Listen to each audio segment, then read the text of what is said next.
विक्रम कुछ कुछ दिखाई दे? नहीं वासु, मुझे कुछ दिख नहीं रहा है, कुछ नहीं दिख रहा मुझे। ये कैसे हो सकता है? वासु तुझे क्या लगता है मैं झूठ बोल रहा हूँ, मैं नाटक कर रहा हूँ? वासु ये सब तेरी वजह से हुआ है, तूने मुझे बुलाया इसलिए मैं अंधा हुआ हूँ। देख विक्रम, मैंने ऐसा कुछ नहीं किया। नहीं वासु, मैं जानता हूँ ये तेरी नई चाल है, तू मुझे रास्ते से हटाना चाहता है क्योंकि तू और गायत्री साजिश में मिले हुए हैं, लेकिन मैं तुझे अपनी मनमानी नहीं करने दूंगा। ए रुक रुक विक्रम, देख मैं तुझे घर लेकर चलता हूँ, चल। हाथ मत लगा मुझे, मैं तुझ पर भरोसा नहीं कर सकता और मैं अकेले घर जा सकता हूँ, मैं किसी से भी मदद ले लूंगा मैं। विक्रम विक्रम अरे विक्रम, हे विक्रम विक्रम, अरे विक्रम तू ठीक है? हे विक्रम। वासु, ये विक्रम को क्या हो गया है? अचानक इसकी आंखें कैसे खराब हो गई? और मुझे ये समझ नहीं आ रहा कि कड़ा उतारने के बावजूद भी इसे मैं गायत्री क्यों नजर आ रही हूँ।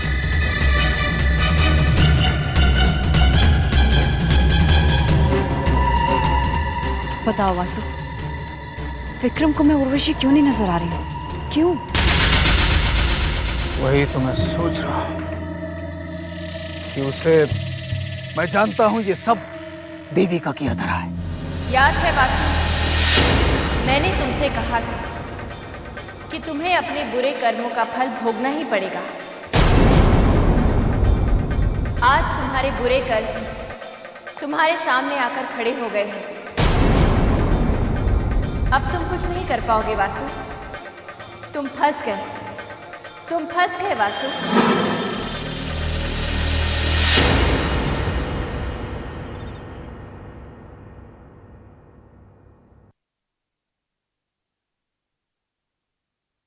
आपको आंखों में कोई जलन या दर्द सा महसूस होता है? कितनी बार आपसे कहूँ डॉक्टर साहब, मुझे इस वक्त कोई जलन नहीं महसूस हो रहा है। पहले मुझे बहुत जलन हो रही थी, मुझे अचानक धुंधला सा नजर आने लगा, तब मुझे दिखाई दे रहा था लेकिन धुंधला सा, उसके बाद अचानक अंधेरा हो गया, लेकिन अब मुझे कुछ नहीं दिखाई दे रहा और जलन भी नहीं हो रही है। देखिए ना डॉक्टर साहब कैसी हालत हो गई है, कितना परेशान है ये। डॉक्टर साहब, विक्रम ठीक हो जाएगा ना? अभी कुछ कह नहीं सकते। इनका प्रॉब्लम क्या है ये तो समझ में आ जाए। मतलब? इनकी आंखें बिल्कुल ठीक है, चोट का कोई निशान भी नहीं है। वैसे ये पूरी तरह नॉर्मल है और इसीलिए इनकी ब्लाइंडनेस की वजह नहीं जान पा रहा हूँ। बाबूजी ये कैसे डॉक्टर को ले आए आप? मुझे कोई और डॉक्टर चाहिए, इनको तो बीमारी की वजह भी नहीं मालूम, खा के इलाज कर सकेगी ये। आप प्लीज जाइए डॉक्टर, आप जाइए, मुझे नहीं चाहिए ऐसा डॉक्टर। डॉक्टर साहब, आप इन्हें ऐसी हालत में छोड़ के कैसे जा सकते हैं? बाबूजी आप कुछ कहिए ना इनसे। देखिए डॉक्टर साहब, मैं विक्रम की तरफ से आपसे माफी मांगता हूँ। आप बोलिए इनको जाने के लिए, मुझे नहीं चाहिए डॉक्टर, मुझे दूसरा डॉक्टर चाहिए। आप इन्हें इलाज के लिए हॉस्पिटल ले आइए। डॉक्टर साहब,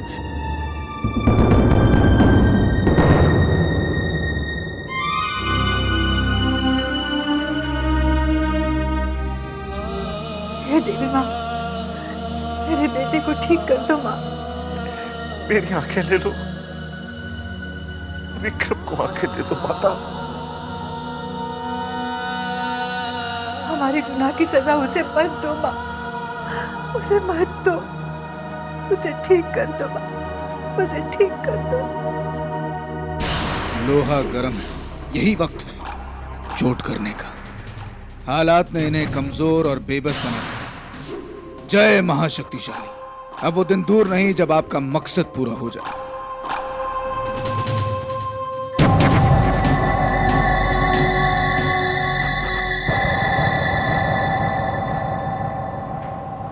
माँ जी, बाबूजी, आप क्यों अपने आप को दोष दे रहे हैं?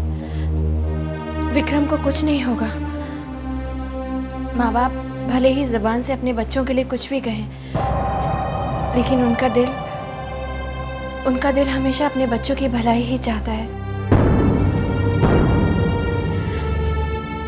आप क्यों परेशान हो रहे हैं? बंद करो ये नाटक। बाबूजी ये सब दिखावा, ये औरत दिखावा कर रही है, ये और वासु मिले हुए हैं बाबूजी। इन दोनों की वजह से मैं अंधा हुआ हूँ, इन दोनों की वजह से, इन दोनों ने मुझे अंधा किया है। ये दोनों मिले हुए, ये दोनों की चाल है ये। विक्रम तुम पागल हो गए? बाबूजी प्लीज प्लीज इस बार मेरी बात का यकीन कीजिए बाबूजी। ये वासु हमेशा मुझे भड़काते रहता था बाबूजी। इसके कहने पर ना जाने मैंने क्या क्या किया, मैंने शराब पी, मैंने जुआ खेला बाबूजी। प्लीज मेरी बात पर यकीन कीजिए, ये औरत और वासु मिले हुए हैं। बाबूजी, इनकी वजह से मैं अंधा हुआ। बाबूजी प्लीज, बाबूजी।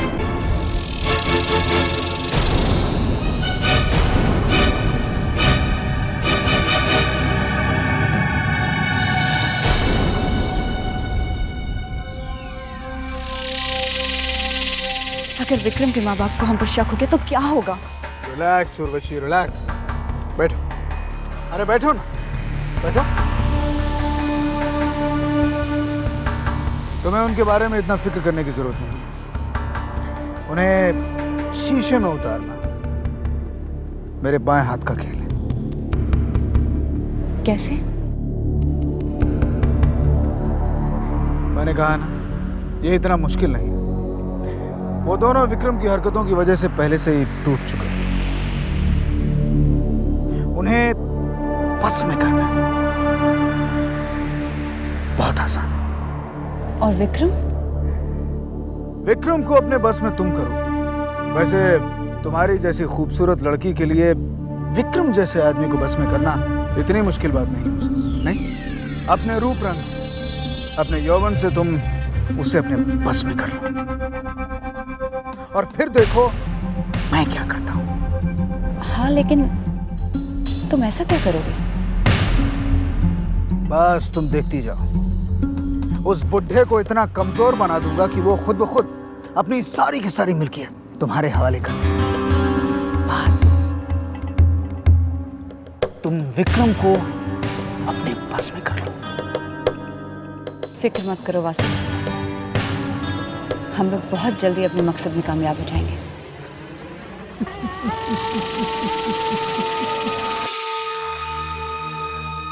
मैंने हर गलती के लिए विक्रम को दोषी ठहराया, लेकिन मुझे आज एहसास हुआ कि गलती मेरी थी। मैंने विक्रम को प्यार से समझाने की बजाय हमेशा उसे बद्दुआएं दी। मेरी ही वजह से विक्रम गलत राहों में भटक गया। आप खुद को क्यों दोष दे रहे हैं? सिर्फ आप अकेले ही जिम्मेदार नहीं हैं विक्रम की इस हालत के लिए। माँ जी, बाबूजी, माँ जी, कहीं आपको ऐसा तो नहीं लगता कि जो कुछ विक्रम के साथ हो रहा है उसका जिम्मेदार मैं हूं? अरे मैं उसे अपना छोटा भाई समझता हूं माँ जी, और वो आज मुझ पर इल्जाम लगा रहा है। माँ जी, आप खुद ही सोचिए, क्या मैं विक्रम के साथ ऐसा कर सकता हूँ? बोलिए माँ जी। बाबूजी, मैं जानता हूँ कि पहले मुझसे कुछ गलतियां हुई हैं, लेकिन अब मैं बदल गया हूँ बाबूजी, मैं सच कहता हूँ। हाँ बाबूजी, और मैं ये भी जानता हूँ कि विक्रम की आंखों की वजह से आप दोनों पर क्या गुजर रही है। हाँ बेटा, ऐसा लगता है जैसे सारी दुनिया में अंधेरा छा गया है, पता नहीं क्या होगा। अरे सब ठीक होगा माँ जी, मैं आपकी तकलीफ समझता हूँ, लेकिन इस तरह से हिम्मत हारने से कुछ नहीं होगा माँ जी। मैं तो कहता हूँ कि जब तक विक्रम पूरी तरह से ठीक नहीं हो जाता, तब तक घर और कारोबार की जो जिम्मेदारी है वो गायत्री को सौंप दीजिए। अरे मेरा तो मानना है कि वो पहले की तरह अपनी जिम्मेदारी बखूबी निभाएगी। तुम ठीक कह रहे हो बेटा। मैं कल ही वकील से मिलके गायत्री को पावर ऑफ अटॉर्नी दे देता हूं। बहुत बहुत धन्यवाद भाऊजी। अब मैं पूरी तरह से निश्चित हूं कि इस घर की जो बागडोर है वो सही हाथों में रहेगी।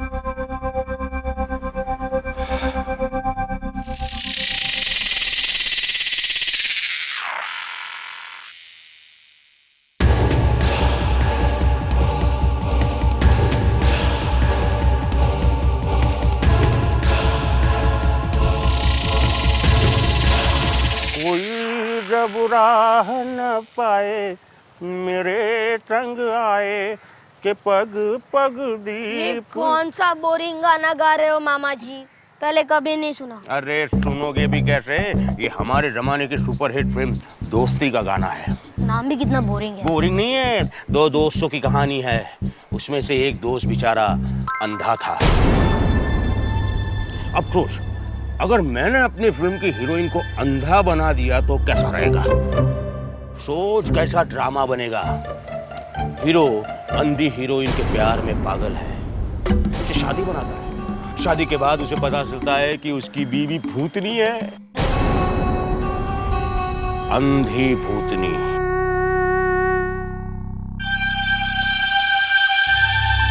मामा जी 1 मिनट, वो पौधा गिर जाएगा।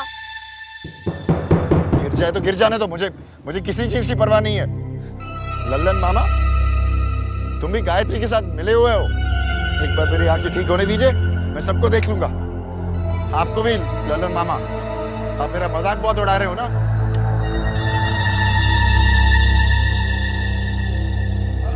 अरे भांजे, भांजे मेरी बात। लल्लन तू एक नंबर का गधा है, फिर हो गया ना जज्बात में कर दी ना गलती। तुम लोग सब मिले हुए हैं, मैं जानता हूँ। अरे अरे अरे, संभाल के बेटा, अगर चोट लग जाती। चोट लग जाती तो लग जाती ना बाबूजी। वैसे भी आप क्यों चिंता करें अगर मुझे चोट लगी। जिंदगी भर तो आपने मुझे चोट के सिवा और क्या दिया है मुझे। नहीं चाहिए मुझे आपकी ये सिंपैथी, छोटी सिंपैथी। अपनी बहू के लिए रखिए ना। आप चले गए, सुन रहे हैं, चले गए आप।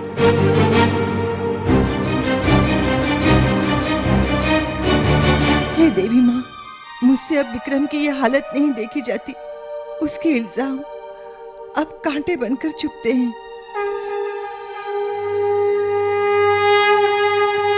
सुनिए, हमें विक्रम को लेकर गांव जाना चाहिए। शायद वहां जाकर उसकी आंखें ठीक हो जाएं। पुजारी भाई साहब देवी माँ के परम भक्त हैं। उनकी प्रार्थना कभी खाली नहीं जाएगी। हाँ, जब से हमने गांव छोड़ा है, हमने कुलदेवी के दर्शन नहीं किए। हम गायत्री और विक्रम को लेकर कुलदेवी के दर्शन के लिए जाएंगे। हो सकता है कुलदेवी के दर्शन और पुजारी गौरी शंकर जी का आशीर्वाद उन दोनों की जिंदगी में खुशियां ले आए।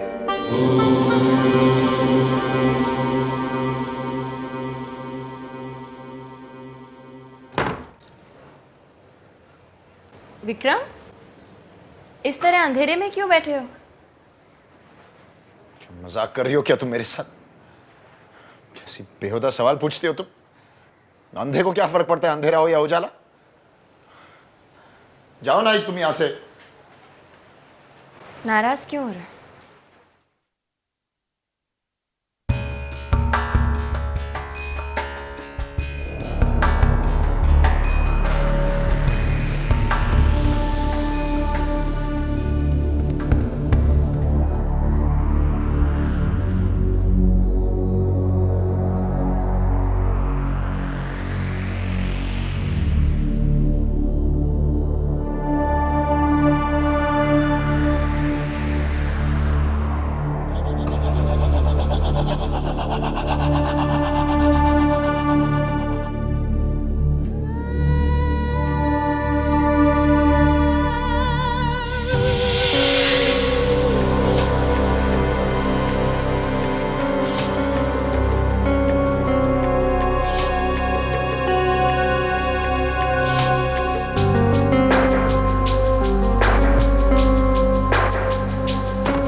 यही मौका है, मुझे विक्रम के करीब जाने की कोशिश करनी होगी, क्योंकि वासु और मेरे मकसद के लिए ये बहुत जरूरी है।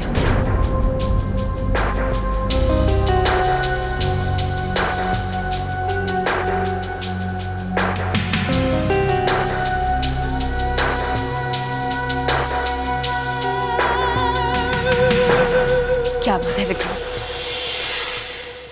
तुम हमेशा मुझसे इतने उखड़े उखड़े क्यों रहते हो? मैं जानती हूँ तुम्हारी शादी तुम्हारी मर्जी से नहीं हुई, लेकिन फिर भी मैं तुम्हारी पत्नी हूँ, प्यार करती हूँ तुमसे। क्या नाटक है ये? आज बात क्या है ये? अचानक कौवा कोयल की बोली बोल रहा है। जरूर तुम्हारी कोई चाल है इसमें। पता चल जाएगा, मुझे पता चल जाएगा। नहीं विक्रम, ऐसी कोई बात नहीं है। तुम पुरानी बातों को भूल के नहीं जाते। विक्रम, अब मैं पहले जैसी नहीं रही, सच। अब मैं तुम्हारे लिए कुछ भी कर सकती हूँ, कुछ भी। तुम्हारे लिए ड्रिंक बनाओ? क्यों ना हम अपने इस रिश्ते में एक नया रंग डाल दें?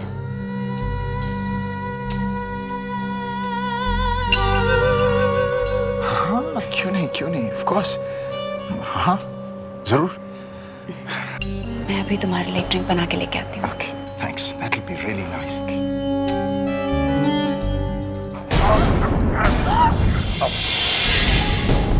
क्या नाटक है ये? क्या नाटक? बोल, क्या नाटक है तेरा? छोड़ो मुझे विक्रम, छोड़ो। बोल, नहीं तो तेरा गला यहीं फोड़ दूंगा मैं। बोल, बताओ तुम हो क्या? बोल। विक्रम छोड़ो मुझे। नहीं छोड़ूंगा, बोल।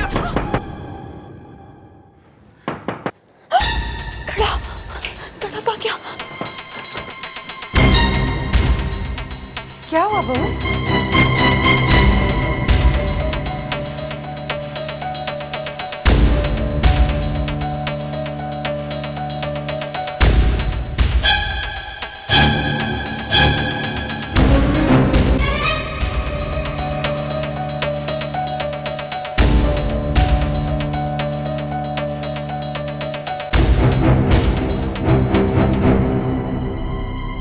क्या हुआ बहू? बोलो ना।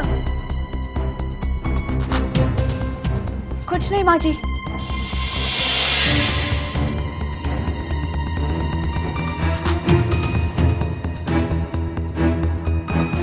बेटी, मैं तुम्हारी माँ की तरह हूँ। बताओ ना क्या हुआ?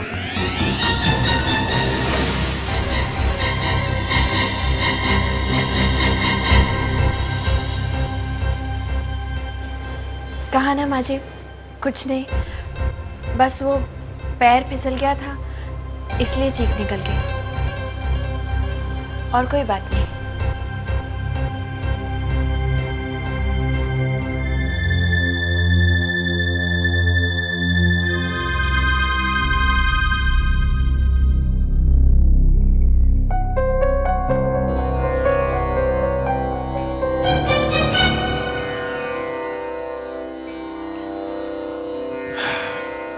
कैलाशनाथ जी, शायद ये कर्मों का फल है। कितना समझाया विक्रम को, पर लगता है यही प्रभु की इच्छा है। लेकिन गुरुजी, गायत्री किन कर्मों की सजा भुगत रही है? इसमें इस बेचारी का क्या दोष है? गुरुजी, गायत्री की तकलीफ मुझसे देखी नहीं जाती। खुद को गुनहगार महसूस करती हूँ। बहुत बर्दाश्त किया है इसने, कब तक इसे सहना पड़ेगा? कुछ तो कीजिए गुरुजी, कुछ तो कीजिए। गायत्री, अपना हाथ दिखा।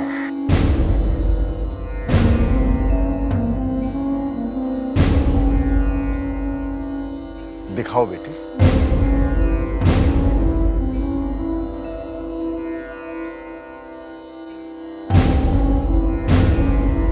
दाहिना हाथ दिखाओ।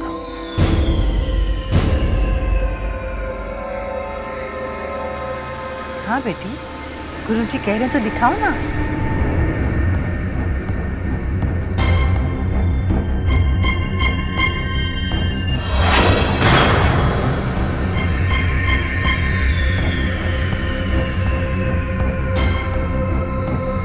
क्या हो रहा है?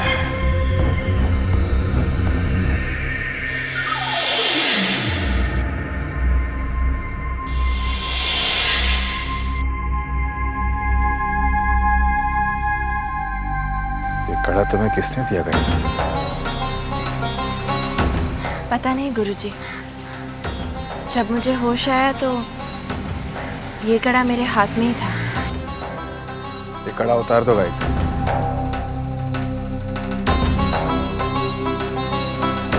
बेटी, जब गुरुजी कह रहे हैं तो कड़ा उतार दो बेटी।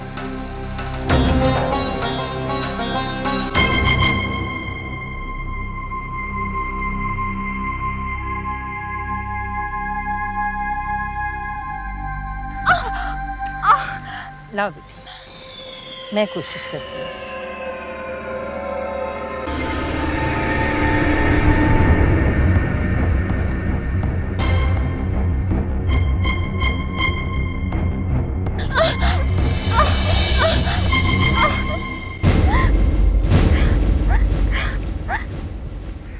माँ जी,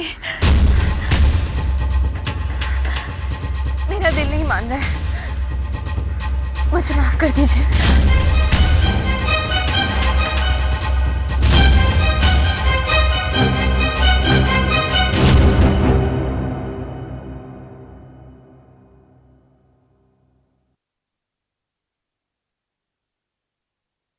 कैलाशनाथ जी, गायत्री को यह कड़ा उतारना होगा।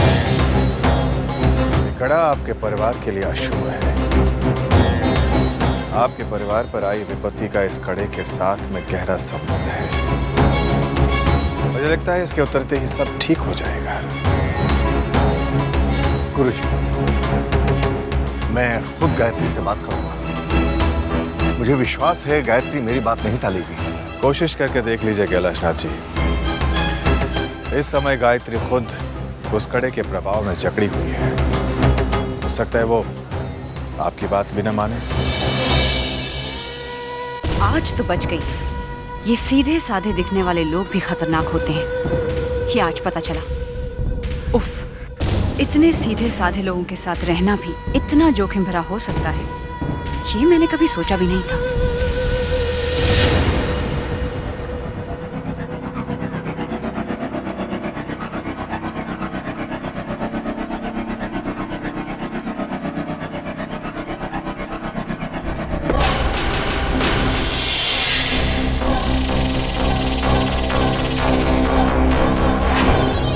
आज के बाद ये हरकत मेरे साथ नहीं करना।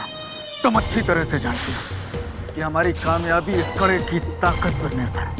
अगर इसकी ताकत खत्म हो जाती है तो हमारे किए कराए पर पानी फिर जाता है, सब कुछ चौपट हो जाता है। देखो वासु, मेरा इस कड़े से कोई लेना देना नहीं, और मैं उस अंधे के पीछे अपनी जिंदगी बर्बाद नहीं करना चाहती। शायद तुम भूल रही हो, उस अंधे को और उसकी दौलत को पाने के लिए तुमने मेरे साथ हाथ मिलाया। हाँ, हाथ मिलाया था, लेकिन अब खुद हाथ छुड़ा रही हूँ। उर्वशी, तुम जल्दबाजी कर रही हो। तुम्हारे काम की कीमत तुम्हें कल मिल जाएगी। वो जो बुढ़ा है तुम्हारे नाम पर पारो बटौनी कर देगा। और हाँ, आइंदा मुझसे उलझने की कोशिश मत करना। ये जो खेल है इसकी शुरुआत मैंने की है और इसका अंत भी मैं ही करूंगा। नहीं वासु, अब तुम्हारा सपना कभी पूरा नहीं होगा, क्योंकि वो लोग मुझे गुरुजी के पास लेके गए। गुरुजी? लेकिन तुम उस पाखंडी के पास क्यों गई थी? तो क्या करती? मेरे पास एक अच्छी बहू की तरह अपने सास ससुर की बात मानने के अलावा और कोई रास्ता नहीं था। वहाँ क्या हुआ? क्या हुआ वहाँ? वो कड़ा देखते ही समझ गया कि कड़े में कुछ गड़बड़ है, और ये विक्रम के परिवार के लिए ठीक नहीं। इसीलिए उसने मुझे कड़ा उतारने के लिए कहा। ओह, मतलब कि ये कैलाशनाथ तुम्हें ये कड़ा पहनकर कोई भी शुभ काम करने नहीं देगा। वो गुरु जी का परम भक्त है, उसका अंधा भक्त है। कड़ा पहनकर तुम्हें पारा बटौनी पर साइन नहीं करने देगा। अब क्या करोगे वासु? अब तुम्हारे खेल का क्या होगा? कुछ नहीं होगा, कुछ नहीं होगा मेरे खेल का। कड़ा तो तुम्हें उतारना होगा। ये उन लोगों के सामने साबित करना बहुत जरूरी है कि ये कड़ा उनके परिवार के लिए अशुभ नहीं बल्कि शुभ है, और यही वासु इच्छा है।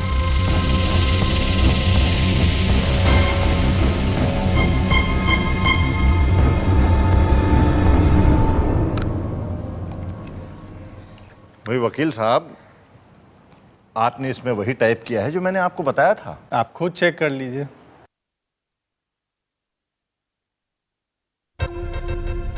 अक्षय, बेटा जरा अपनी गाय मामी को बुला लाओ। जी नाना जी।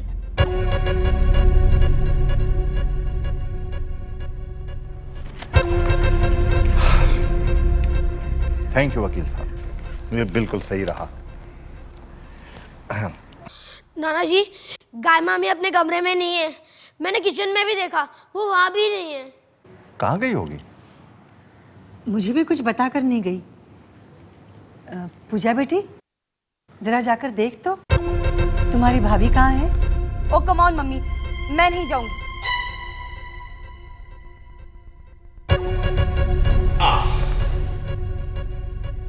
लो, आ गई आपकी लाडली बहू। अब खुद ही पूछ लीजिए कहाँ गई थी। बेटी, कहाँ गई थी तुम? माँ जी, मैं वो लॉन में माली से नए पौधे लगवा रही थी। आओ बेटी, यहाँ बैठो। बैठ।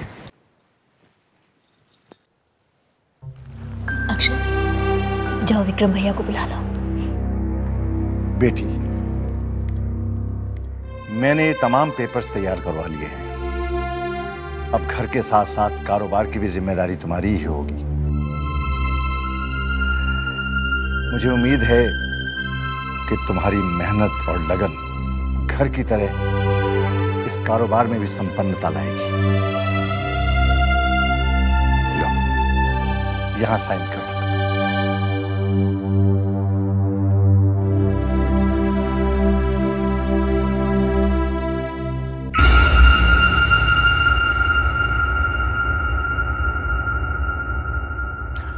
एक मिनट ठहरो।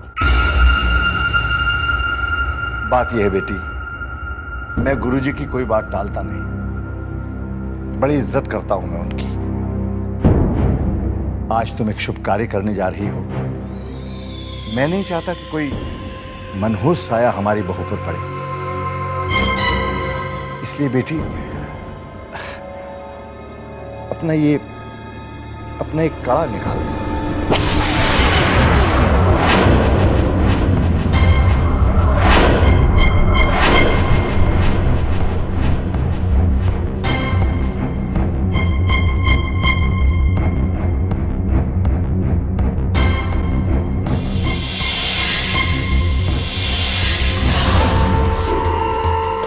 हे महाशक्तिशाली, मुझे शक्ति दो। इस धरती पर आपके जन्म की तरफ ये पहला कदम है। कारोबार पर कब्जा करने के बाद विक्रम उर्वशी की मुट्ठी में होगा।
हेलो, क्या?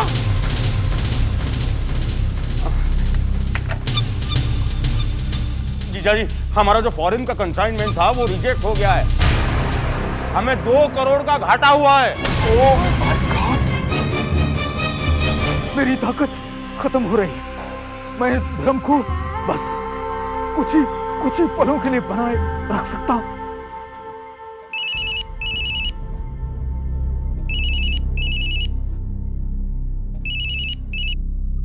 हेलो, कौन है?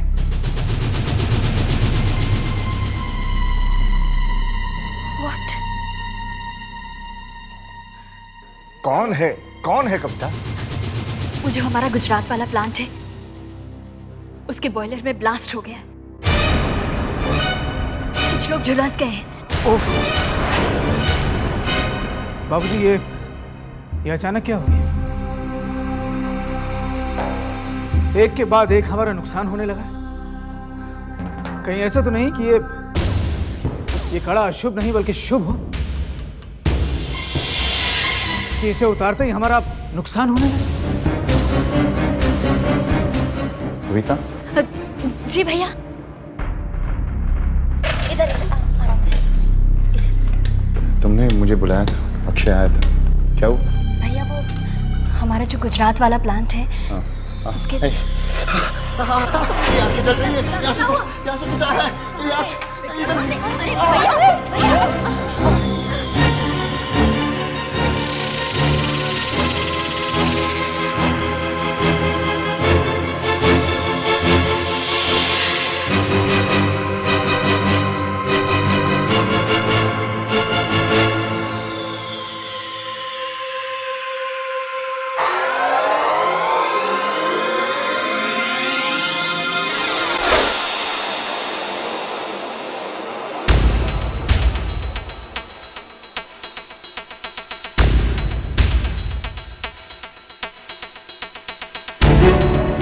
विक्रम, माँ जी,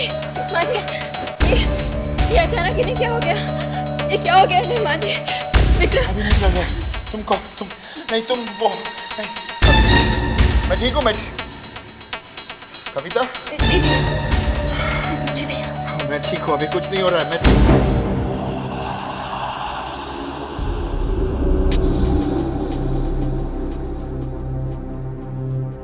समझ में नहीं आ रहा है, आखिर इस घर में हो क्या रहा है? पहले विक्रम की आंखें चली गई, फिर कारोबार में नुकसान, और अब ऐसा लगता है जैसे परेशानियां चारों तरफ से एक साथ हम पर टूट पड़ी हों।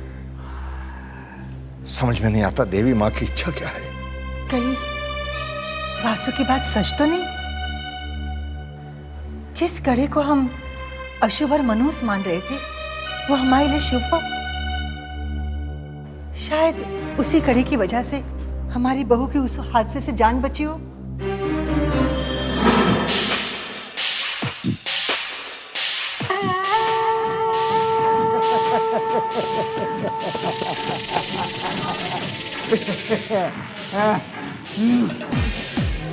वासु, आज तो मैं बच गई, लेकिन अगर एक पल की भी देर हो जाती ना तो सच्चाई सबके सामने आ जाती।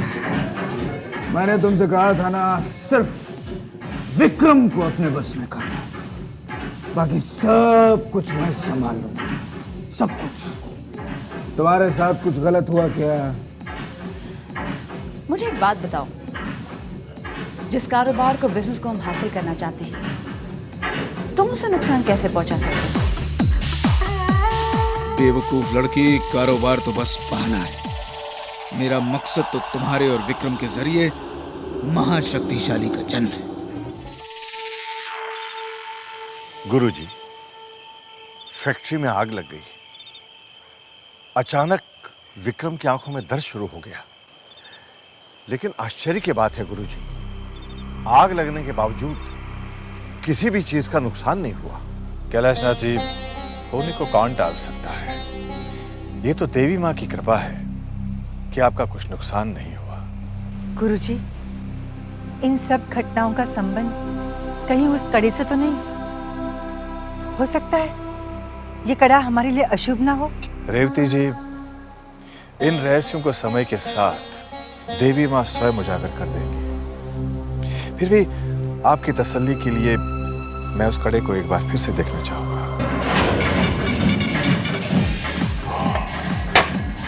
वासु, अगर उन लोगों ने मुझे वो कड़ा फिर से उतारने को कहा तो मैं क्या करूंगी? तुम्हें वो लोग ऐसा करने के लिए हरगिज नहीं कहेंगे। गुरुजी, हो सकता है ये मेरे मन का वहम हो, लेकिन मैं नहीं चाहती कि गायत्री वो कड़ा उतारे। मन में अनर्थ की आशंका होती है। मैं समझ सकता हूँ रेवती जी, पर आप चिंता न कीजिए। गायत्री को वो कड़ा उतारने की कोई आवश्यकता नहीं, मैं उस कड़े को वैसे ही देख लूंगा। तो ठीक है, कुल देवी के दर्शन के बाद हम गायत्री को यहीं ले आएंगे। तो अब आज्ञा दीजिए गुरुजी। कैलाश जी, आपने वसीयत वैसी ही बनवाई है ना जैसा मैंने कहा था? जी हाँ गुरुजी, मैंने उसमें रत्ती भर भी परिवर्तन नहीं किया।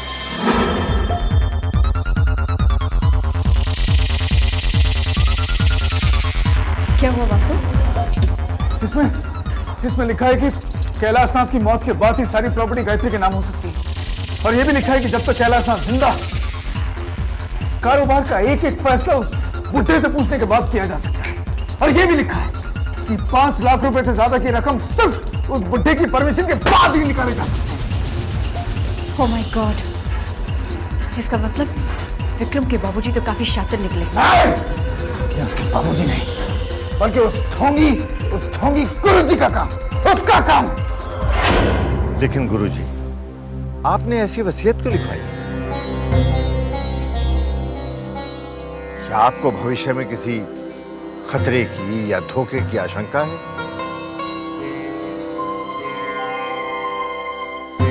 कैलाशनाथ जी, भविष्य तो समय की परतों में छुपा रहता है, पर वर्तमान तो हम देख सकते हैं। इसलिए भविष्य की चिंता करने से अच्छा है हम अपने वर्तमान को सुनिश्चित कर दें। कैलाशनाथ शर्मा, ये तूने ठीक नहीं किया। भविष्य के चक्कर में अपने वर्तमान को खराब कर दिया। इसकी कीमत तुझे चुकानी पड़ेगी कैलाशनाथ शर्मा। आपकी कुर्ती। बाबूजी, आपका दूध। माँ जी, आप कहीं जा रही हैं? रेवती, तुमने बहू को बताया नहीं? अरे हाँ बेटी, मैं तुम्हें बताना ही भूल गई। हम लोग कल कुलदेवी के दर्शन के लिए गांव जा रहे हैं। जाओ, तुम भी फटाफट तैयार हो जाओ। अपने और विक्रम की पैकिंग कर लो, वरना कल सुबह जाने में देर हो जाएगी। जी ठीक है माँ जी। बेटी, मैं जानती हूँ इस घर में तुम्हें वो मान और सुख कभी नहीं मिला, और उसके जिम्मेदार मैं हूँ। आप ऐसा क्यों कह रही हैं माँ जी? यही सच है बेटी। तुम्हारे सुखी जीवन के लिए हम लोग कुलदेवी के दर्शन के लिए जा रहे हैं। बेटी, हमारी कुलदेवी के मंदिर के पुजारी मेरे बचपन के दोस्त हैं। देवी माँ के बड़े अनन्य भक्त हैं वो। अब तो इन परेशानियों से निकलने का रास्ता वही बताएंगे। देवी माँ पर भरोसा कीजिए, सब कुछ ठीक हो जाएगा। बेटी, हमें गुरुजी के पास भी जाना है। वो एक बार तुम्हारा कड़ा भी देखना चाहते हैं। नहीं, गुरुजी ने एक बार और उस कड़े को देखा तो सारे के सारे राज खुल जाएंगे। कैसे? मैंने अपनी मायावी शक्ति से उस कड़े पर पौराणिक लिपि से एक मंत्र लिखा था। अगर उस पाखंडी ने उस मंत्र को पढ़ा तो उस मंत्र का असर खत्म हो जाएगा, और तुम्हारे और गायत्री के बीच भ्रम का जो पर्दा है वो वहीं पर उठ जाएगा। देखा वासु, मैंने तो तुम्हें पहले ही कहा था कि ये खेल खतरनाक होता जा रहा है, लेकिन तुमने तो जैसे मेरी बात ना मानने की ठान रखी है। अब भुगतो, क्योंकि कुल देवी के दर्शन के बाद ये लोग हर हाल में मुझे उस आश्रम लेके जाएंगे। कमाल है वासु, यहां पर मैं इतनी परेशान हूं और तुम हंस रहे हो। मैं कुलदेवी के मंदिर के बारे में सोच रहा हूं कि वो पहाड़ी की चोटी पर है। वहां मौसम बहुत अच्छा होगा, और वहां सिर्फ एक रोप ट्रॉली से जाया जा सकता है। तुम्हारा सफर बहुत अच्छा होगा। एक मिनट वासु, लगता है तुम पागल हो गए हो। यहाँ हमारा प्लान फेल हो जाने की वजह से मुझे जेल हो सकती है, और तुम मेरे सफर के बारे में सोचकर खुश हो रहे हो? मैं तुम्हारे बारे में नहीं सोच रहा, मैं कैलाशनाथ और उनकी पत्नी के सफर के बारे में सोच रहा हूं। अच्छा, तो इसमें इतना खुश होने वाली क्या बात है? क्यों ना हो सकता है कि मंदिर तक पहुंचने से पहले उनके साथ कोई हादसा हो जाए और कैलाशनाथ और उनकी धर्म पत्नी की धार्मिक यात्रा उनकी अंतिम यात्रा बन जाए। अब जो होगा वासु अच्छा।